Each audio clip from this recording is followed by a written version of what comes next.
Olá, bem-vindos e bem-vindas, um bom dia a todos. Eu sou a Denise Barbosa e estamos aqui novamente ao vivo para mais um McKinsey Talks. McKinsey Talks já se consolidou como um espaço para conversas ao vivo entre os maiores experts do mundo sobre temas relevantes para a agenda de negócios. Hoje eu estou remota, temos um participante que está na Alemanha, então também está remoto, e dois diretamente ao vivo do estúdio da McKinsey em São Paulo. E nossa sessão de hoje vai ser sobre plataformas de marketplace, os aprendizados e evoluções deste segmento de consumo, e a sessão vai ser em inglês. We have here with us today Tahir Hussain, Senior External Advisor for McKinsey Global on subjects related to marketplace platforms and ecosystems. Good morning, Tahir. Good morning from Munich. Welcome. We also have Marina Mansur, Associate Partner of McKinsey São Paulo. Good morning, Marina. Bom dia. Bom dia. Good morning to all. And to moderate today's panel, we have Heitor Martins, Senior Partner and Leader of McKinsey Digital for the region. Good morning, Heitor. Bom dia. Bom dia, Denise. Bom dia. Vale lembrar que vocês de casa também poderão fazer perguntas durante toda a sessão, utilizando o campo que fica à direita da tela, ou se vocês estiverem no celular, fica na parte de baixo. Por favor, contribuam, a participação de vocês é fundamental. Heitor, please feel free to start. Many thanks. Why are we talking about marketplaces? I just want to show, as a background for our discussion, a couple of charts. And marketplaces are becoming important because e-commerce sales reached 16% of total retail sales in the world. That is an amazing number, especially if you consider that about 10 years ago, this number was practically zero. All sales were physical. And this number is growing at a very, very fast pace. It has grown over 24% over the last 5 years per year, and it's growing, and our forecasts indicate that this will grow another 16% per year going forward.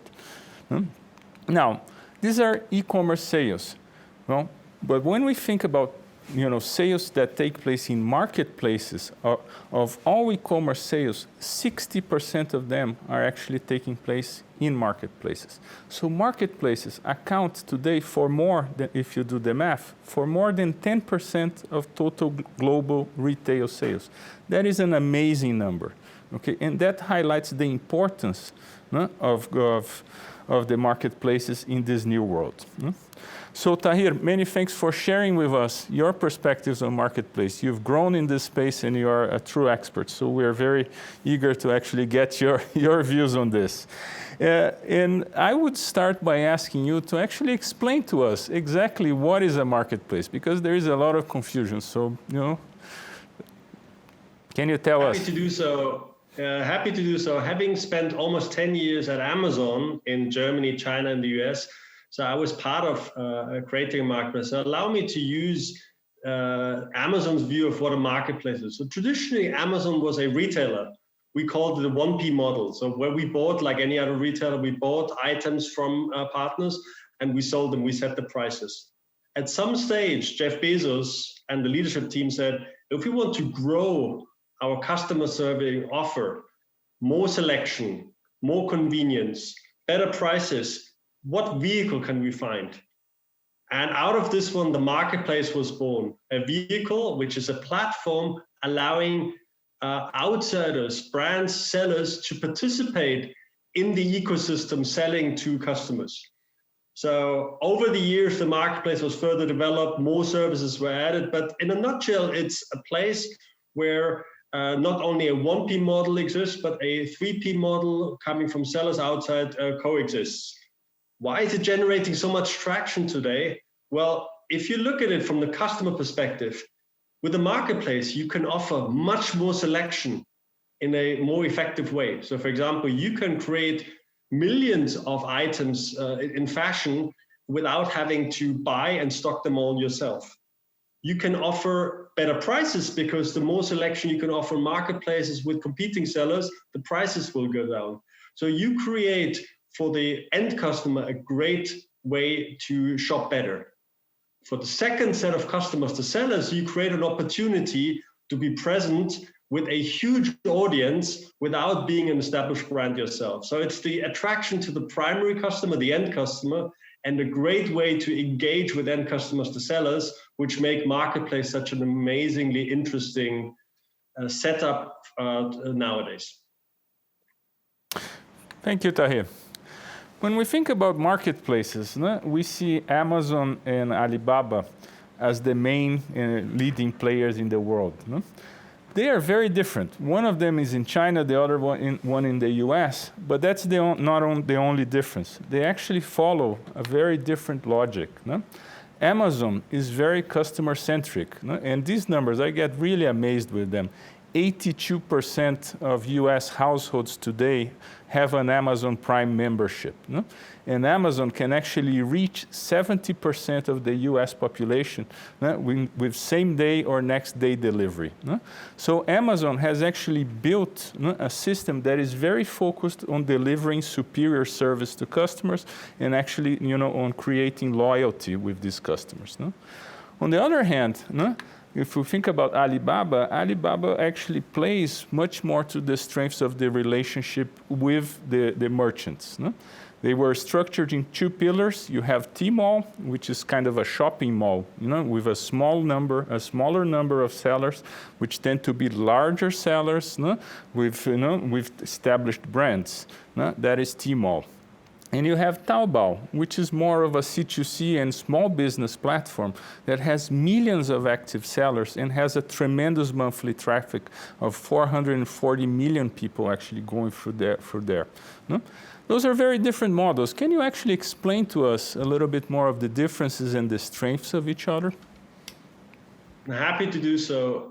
Having lived and worked in both in the US and Germany, strongholds of Amazon, and in China, let me start off by saying what are some of the differences, the customer base.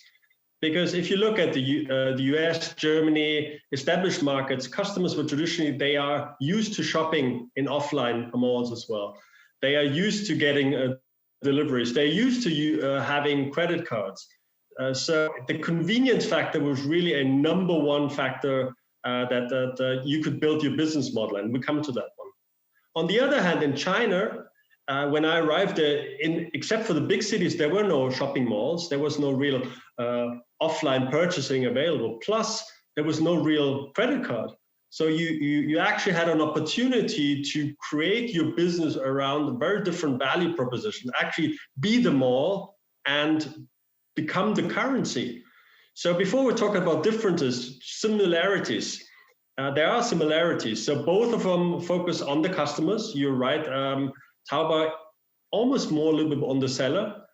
They use processes, tools, and data to scale.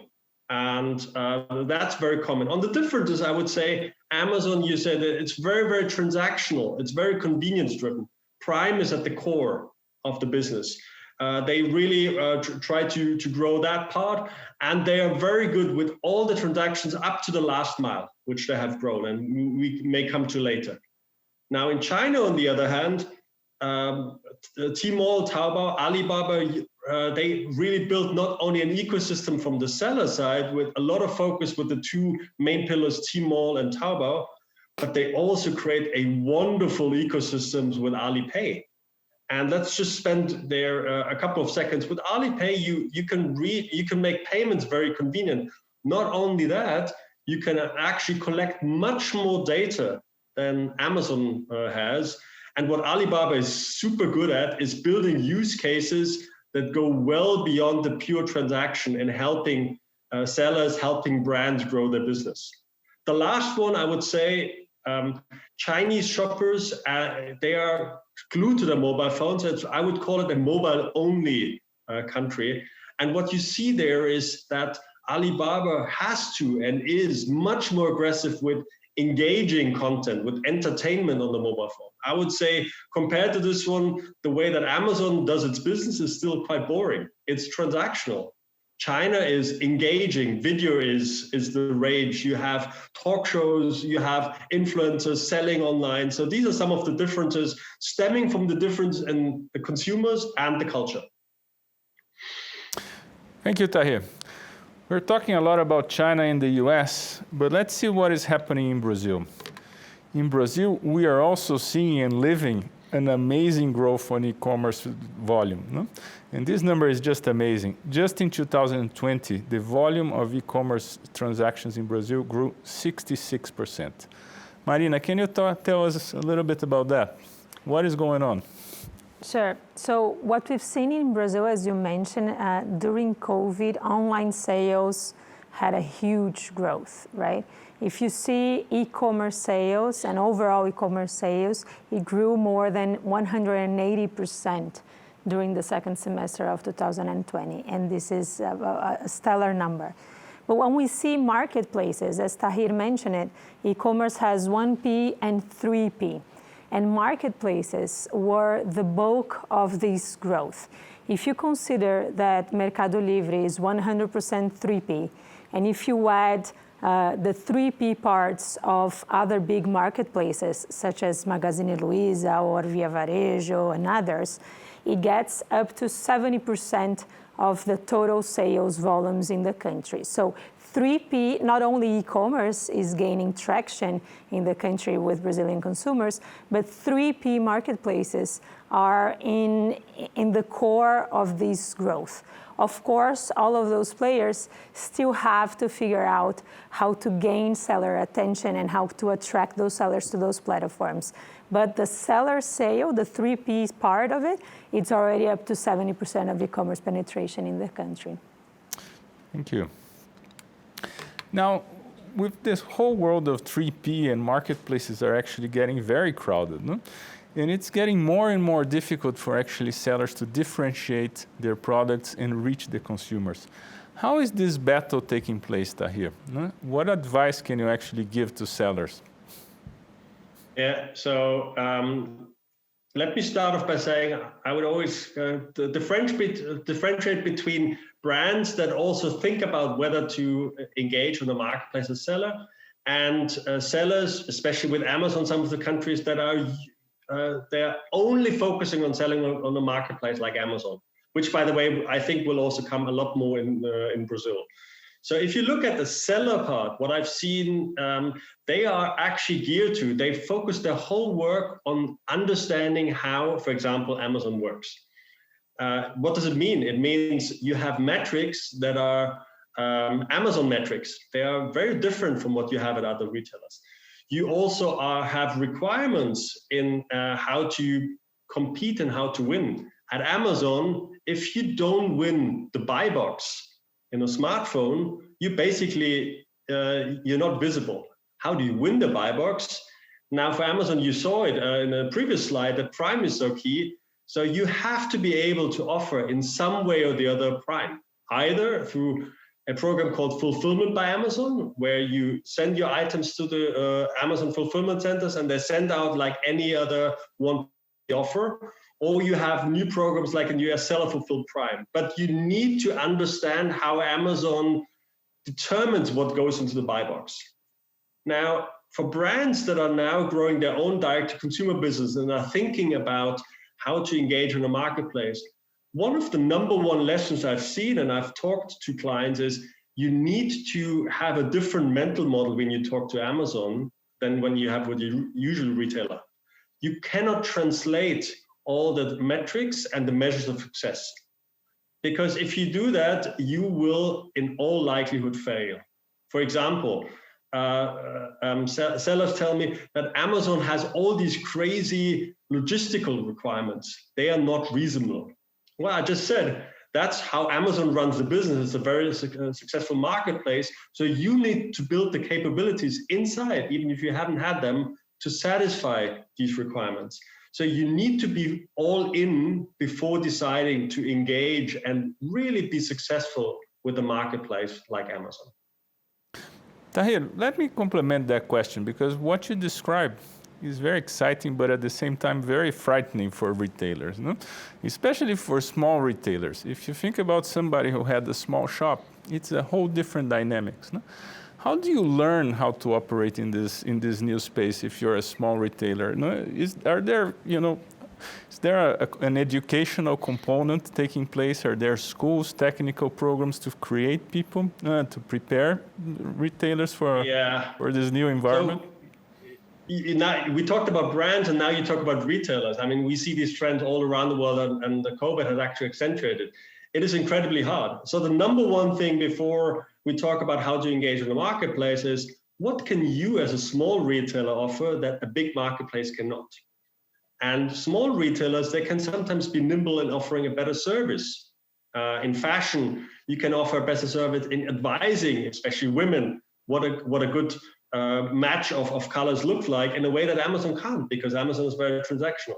So I always tell them, is there something where you can differentiate yourself in countries where Amazon is strong in the way that you communicate and your strength towards the end customer? Now, let's assume that they say, that's all good, but I want to be successful on Amazon. Well, number one is you really want to make sure that you have a dedicated team. So don't run it out of your existing teams. Have people that are really dedicated to working on Amazon. I've seen retailers and brands that operate the Amazon store as an extension. I can tell you it will fail. So dedicated teams. Second one is you need to give them leeway to experiment. So if you want to be successful on Amazon, Amazon is a machine that experiments, uses data. If you want to be successful, apply that mechanism. So don't expect and don't have a profit expectation in 6 months. Have a long-term view that how you want to engage. I think these are two ingredients that I would give as advice, not only to small retailers, but in particular to small retailers who decide to engage with a marketplace like Amazon. Very interesting. Now, we're talking about retailers competing for space in marketplaces, no? But what about the other aspect? Do marketplaces actually compete for retailers? In Brazil, where we have the competitive scene of marketplaces is not fully established, are marketplaces competing for the retailers in Brazil? Can you tell us, Marina? Yes, they are. Oh, sorry. They are. So what we see in Brazil is that I feel like we are a few years behind of what marketplaces face in the US and China. So our small mom and shops, retailers, our small merchants are still not digitized. So when we see how marketplaces can compete with those sellers, the most important thing is to help those sellers to digitize themselves fully. So you not only offer a platform for them to sell, but you also have to offer other services, financial services, for example, such as credit and payment methods, or non-financial services such as accounting and legal and legal aspects. So you have to think about the seller whole journey to be able to give a better value proposition than your peers. And you have to remember that those marketplaces are competing for the seller attention with banks that see SMEs and small merchants as a big client, with cooperativas, which have been historically a great companion of those guys, and also with payment companies. Payment companies came in around 2014 and saw those small sellers as a huge opportunity for them to grow. And all of these four players are trying to tackle the whole journey of this seller. So the competition scenario is really stiff in Brazil. So what you're saying is that marketplaces are actually competing for the sellers in Brazil by helping them to transition into the digital economy. Exactly. Did that take place in the US and China as well, Tahir? How is that competition for the merchant going on abroad? Yeah, so let me build on what Marina said, because I give you an example of what's happening over the last few years in India, which is not the US and China, but India follows in some of the footsteps of China is. And you mentioned the financing. It's very important because especially small sellers, when they want to grow the business, if you, for example, in fashion, you want to order stuff that you can sell, you need money and you need to pay the suppliers in advance. So financing and some of these services and really making it tailor-made to the sellers has been and continues to happening. Taking an example of a player in Europe that is a viable competitor to Amazon, which is Zalando for fashion. what they have done is very similar. They improved the services, the tools, so that sellers, large and small, can help themselves. I would like to mention that one trend that has been happening at the same time is that more and more brands, they are also establishing and growing their direct-to-consumer activities. And what I've seen from many brands is they say, on top of our own efforts, we only want to be on 2 platforms. We don't want to be more platforms. So that's why if the competition is also heating up for the marketplace to become one of those 1 or 2 destinations for the brands, because the brands themselves are also growing their direct-to-consumer efforts. Very interesting. Denise, maybe we have some questions from the audience. We should do. We have here a few questions. I'm going to ask 2 of them, and then by the end of the session, we do a few more. So I have a few questions here. Marina, the first is for you. What are the economic models for marketplaces? Do all of them depend on take rates? So the answer is no. So most of them, the bulk of the revenue pool it comes from take rates.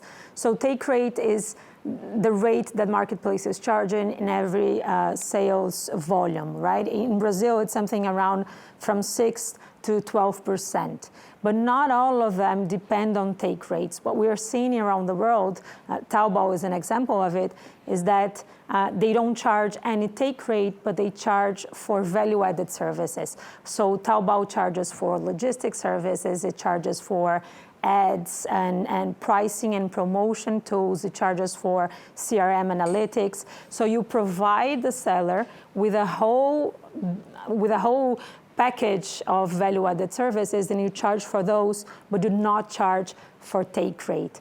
And I feel like in Brazil, we have a culture of negotiating take rates up into the end of it, but sellers are still willing to pay for all those value-added services because they need them so badly. So I feel there are different economic models, not only take rate is the answer.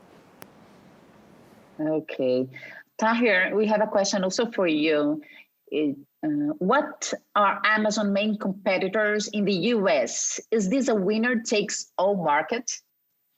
Yeah, it's a good question. So if you follow especially the events over the last year or so, I would say in most categories, Amazon has really grown so fast and has been so strong. Now, there are very, very notable exceptions, and one of them is, of course, food. If you look at food, where new ecosystem marketplaces are created, you have a big giant competitor, which is Walmart. And the competition is huge. So I would say Amazon has a very strong position in many categories, and it's accounting for a bulk of the e-commerce revenues that is 60-70%. As a matter of fact, people start their search on any product search on Amazon and not on Google anymore.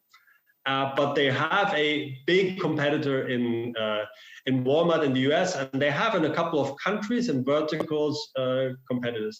It will be harder and harder for other players to enter, because these big players, they're building up capabilities and a customer lock-in that is difficult to snatch. Okay, thank you. Back to you, Heitor. Thank you. Let's change gears a little bit and talk about logistics. No? I remember when we started actually in the e-commerce and the marketplace space, one of the key challenges, you would actually buy something and it would take 2 weeks for the product to arrive at your house. No? And nowadays, most of the deliveries are actually made on the same day, next day, and when it takes 3 days, we already get upset that it's taking too long. No? It's a very different dynamics.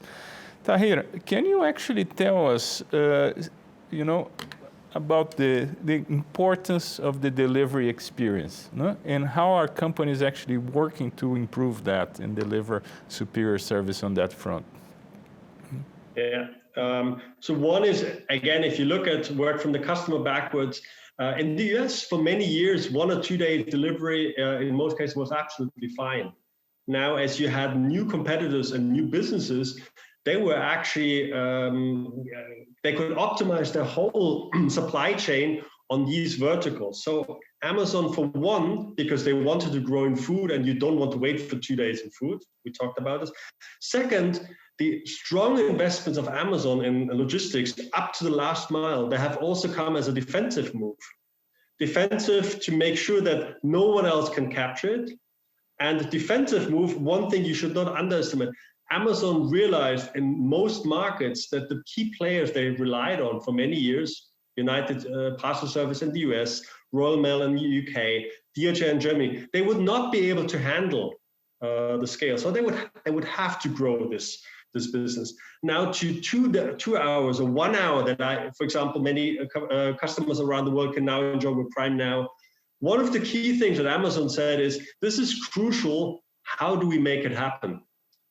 If you know how expensive and how long-term it is to build a sustainable and scalable 2-hour delivery network, many clients and many companies say, I cannot do this. Now, Amazon said, it's how do we make it happen and how do we scale it? And the good thing that really Amazon has been doing over and over again is you have a bold vision. We want to have 1 or 2 hour delivery available to 80% of our customers, but we're going to start with one city. So Prime Now was launched in one city with certain zip codes in Manhattan, and they delivered within 1 hour using Uber cars, using their own bicycles, etc.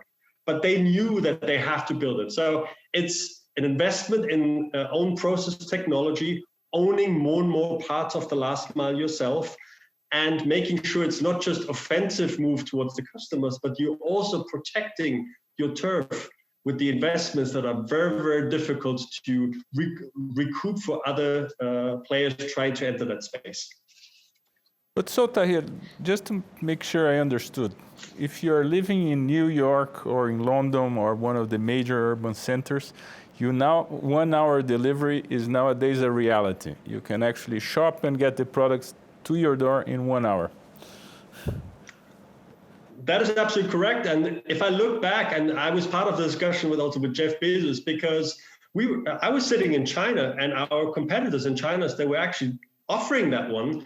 And when we communicated back at the time, 2010, 11, to Jeff Bezos, he was aware of it, but many of the people said, American customers don't need it. Now, fast forward, they very much need it. And the question is, are you the first one offering it and building it, or are you late to the game? So, for example, we had snow, we have lockdown still. I ordered on Amazon fresh €100 order in the evening at 7:30, and my delivery slot was 9 o'clock with everything, fresh food, etc. And that is, once you tasted it, it's becoming normal. It's becoming the new bar. You don't want to go back. So it's that kind of standard raising that has happened, and that it's just a question of when it will happen in all geographies. Very interesting. And in that journey, you mentioned actually some players own the infrastructure, others outsource. What are the trade-offs in that decision, owning versus outsourcing the logistics information, the infrastructure? Yeah, so let's talk a little bit about Amazon, and let's talk a little bit about also Alibaba, because as we said, they have slightly different models. So Amazon, for many years, they owned the fulfillment centers, they owned the supply chain. They didn't want to own the last mile, because they said that's a commodity. But for two reasons, they have now become more and more entrenched in the last mile. One, as I said, they realized that the DHLs of the world couldn't handle it, so they would, for Christmas, they would have to have the cutoff much earlier, which is out of the question. So they had to build it, because otherwise the customers wouldn't get it. And the other things, there are now more and more services that can be offered when you actually build out your own last mile. So one is the transparency I get as a customer being delivered from an Amazon vehicle is phenomenal. I can see on my smartphone where the driver is, how far away, they calculate, etc. So that's all proprietary technology. It would never integrate with a partner like DHL. So you can extend the service And you can extend it even more. If you look at a player like AO in UK and Germany, what they do is when they deliver your white good, they take your white good with you. So when you have a refrigerator, they take your old one with you, which is wonderful. So building this own network allows you to offer additional services. Alibaba, on the other hand, has traditionally had a very asset-light model. So they said, we can make a lot of business by growing our seller base. And we work with China, with partners to drive the logistics network. So Alibaba has actually said, we can get a lot of information out of the delivery part that we can use for other parts, so distances, etc. So in other words, there's not one size fits all. However, you should decide as you engage in becoming and growing as a marketplace player, which part of the customer experience are crucial to your customer experience, and where do you actually want to invest as opposed to partner. Thank you. I'm going to propose we actually change topics again. We talk a lot about marketplaces as a space where you can buy products from multiple providers, the 3P model. But we are also seeing some marketplaces developing their own products too, and their own product offering with private label many times. How do you see this trend between 1P and 3P actually living in the same platform? How they interact, and is there a conflict of interest, a channel conflict in when you offer 1P and 3P in the same platform? Yeah, so let's start with the customer again. The first efforts of the Amazon marketplace, by the way, were a total disaster because they were two different experiences. One was a 1P experience and the other one was a 3P experience. So it wasn't one platform.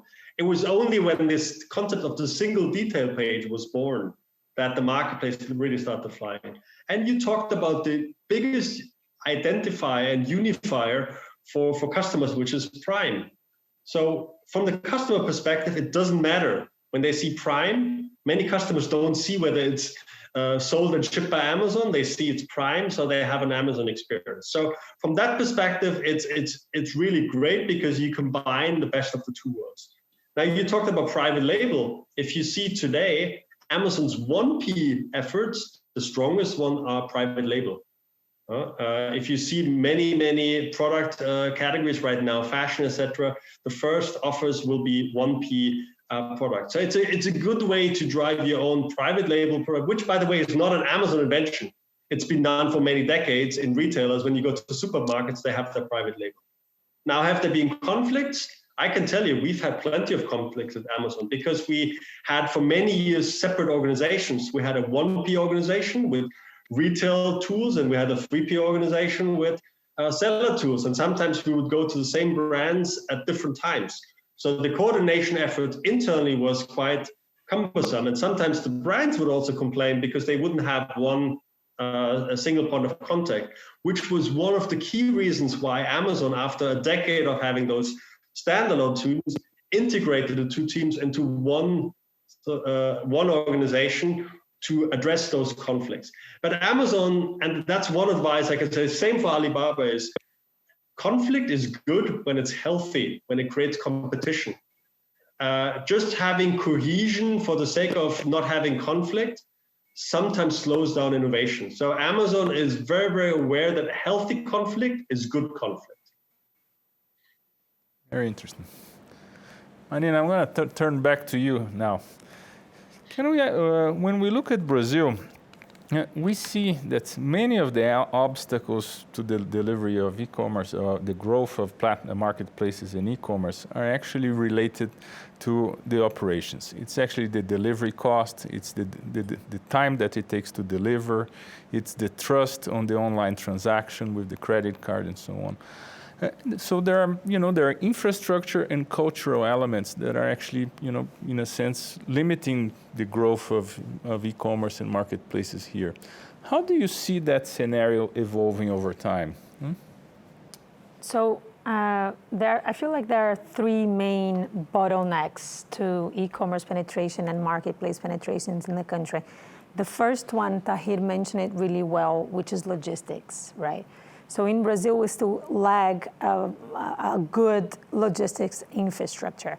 So those players have to either build themselves the logistic network to be able to deliver in 2 hours, in 1 hour, or even in same day, because in Brazil, most of the sales still take 3 days to be delivered in your house. So they either have to build their own, or they have to partner up and find those last mile partners, for example, to be able to deliver that experience to the Brazilian consumer. If that doesn't happen, categories such as fresh foods would not increase penetration in e-commerce, because you won't buy fresh food to be delivered 3 days from now, right? The second important aspect that you mentioned as well is payment method. For a long time, the only payment method in online platforms was credit cards, and not all Brazilians have access to credit cards. But right now, we're seeing a lot of shift in the payment industry, with Pix coming along and with wallets and QR code and debit card becoming available on online platforms. So I feel like that obstacle, it will gradually get out of the way in the next 12 months. And the third aspect I would mention, which is somehow related to what you called cultural, is how skeptical the Brazilian consumer is on buying online when it comes to, for example, return of the items that they don't want. In the US, that experience is flawless. You buy something, you don't like it, it's really easy to return it, and in 2 days you have your money back. In Brazil, we still lag a lot of the items in this channel to have this experience in a much seamless way for the consumer. So once we tackle those 3 points, I feel like e-commerce and marketplace penetration will increase by a lot in the country. Very interesting. Denise, I think we're getting close to the end of our session, but do we still have time for a few more questions from the audience? Great. We do have questions here. Marina, for you, what are the categories most common on marketplaces, and what are the ones that are gaining traction right now? So the most common for marketplaces, and I feel like the US started in the same way, are electronic goods and white goods, right? So these are the categories that are easier for the consumer to browse, to compare, and they feel more secure on buying online. But we are on the verge of a lot of different categories to gain space on online sales. So dry food is one of them. During COVID, a lot of people are experiencing buying their supermarket, making their supermarket purchase online, and that experience is gaining traction. And also fashion. So Tahir mentioned that Amazon fashion became a huge thing in the US, and I feel like the apparel industry will see a lot of penetration in online sales, and specifically in marketplaces. Yeah, I do like to buy fashion online. I do. Tahir, a question for you. What are the key criteria for deciding whether to launch a marketplace? Yeah, so before answering that directly, I would say, based on my experience as a senior expert all around the world, it's not 100% necessary that you have to launch a marketplace.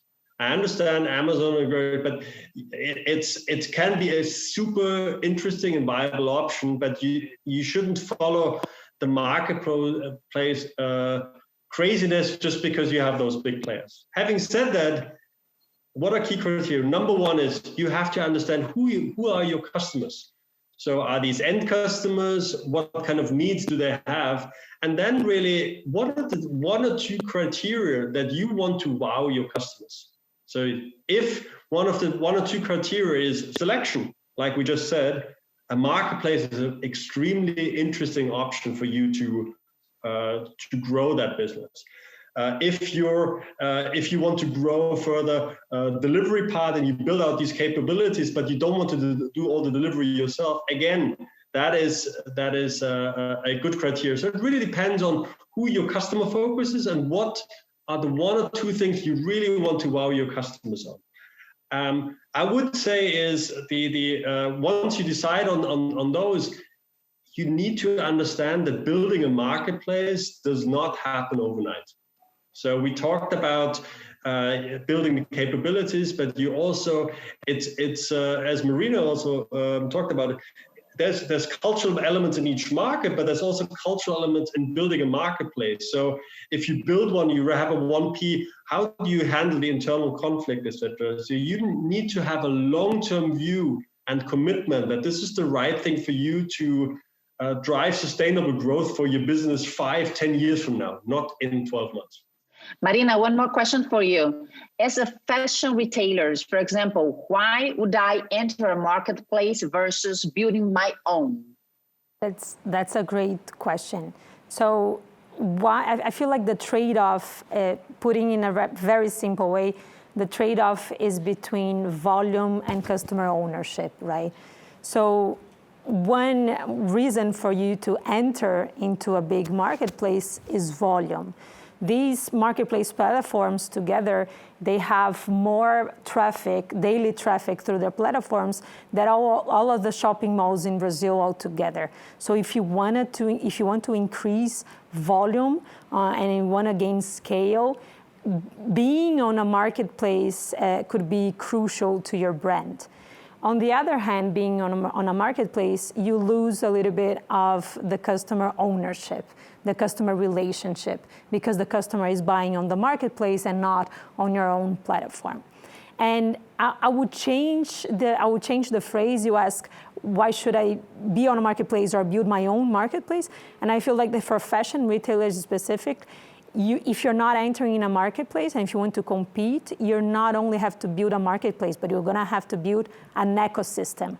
So it's not only providing other 3P products, but you have to think of other services and other experiences that you're gonna have to provide to your customer to be able to track all the traffic that those marketplaces platform have to your own platform.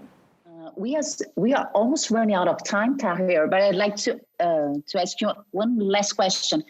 How is Amazon expanding to new countries? Yeah, so Amazon has traditionally been quite careful in not expanding to too many countries too quickly, but they have over the years expanded first to more mature marketplaces. And when they enter a market, let's take the example of Brazil. They first enter with what they think is a very solid basic offer. They understand, they have a strong team on the ground, and they understand what are unique requirements for Brazil. So on top of the things that Marina mentioned, my understanding was that there's also some unique tax requirements in Brazil that need to be handled to grow and build your marketplace. And you need to make sure that you can actually handle this on the systems. And I would say the third element is making sure that all the success elements that you've had in the US and other mature countries are there. So if you see what's been happening in Brazil, and you will continue to see it as Prime has become more prominent, will continue to be more prominent. It's taken some time to do so, but making sure all the critical elements, not only the categories, not only the infrastructure, but also services like Prime are rolled out and offered in a way that is attractive to local customers. Thank you very much. Denise. Go ahead, Heitor. Yeah, I know we're running out of time, but I do have one last question for Tahir. Okay. Tahir, what is going to happen to the traditional retailer? Are shops, physical shops, going to disappear? What is the future? How does the future look like? Yeah, so I sit in a country like Germany. Germans, by the way, Marina, we are very skeptical, and we're tend to be negative on the part. So one of the big stories is now, has Amazon eaten us all? So I keep saying, when you look at traditional retailers in many countries, in the US and Germany, for many decades, what they have done is they kept their model, but they largely kept it unchanged towards the customer. I see retailers that continue to be successful in understanding customer needs and addressing specific areas. I see retailers that offer, take the example of Nordstrom in the US.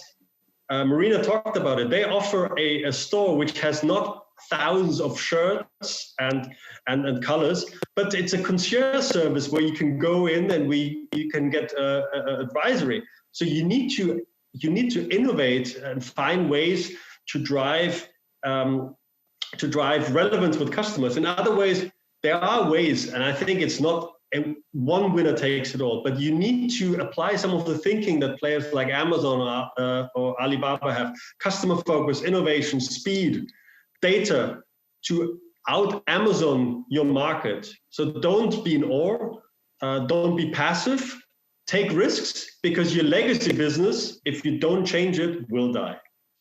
Can we finish now, Heitor? I think so. Okay. I could stay forever here, but we do have to close, I guess.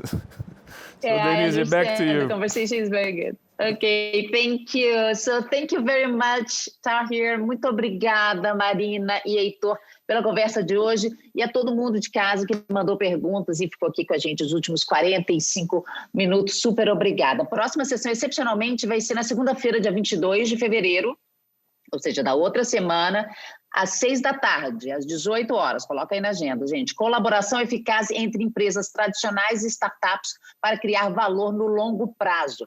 Essa sessão vai ser também realizada em inglês. A gente vai ter aqui o Brian Walsh, que é Head da Wind Ventures em São Paulo, e participação do Sid Humphrey, que é Associate Partner da McKinsey, também em São Paulo. Então, para você de casa conhecer a agenda completa do McKinsey Talks, vá em mckinseytalks.com.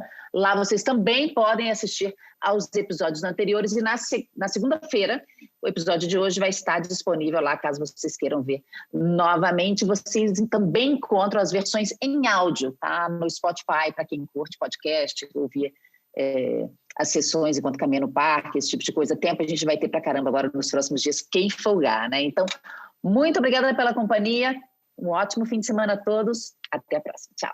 Abraço a todos.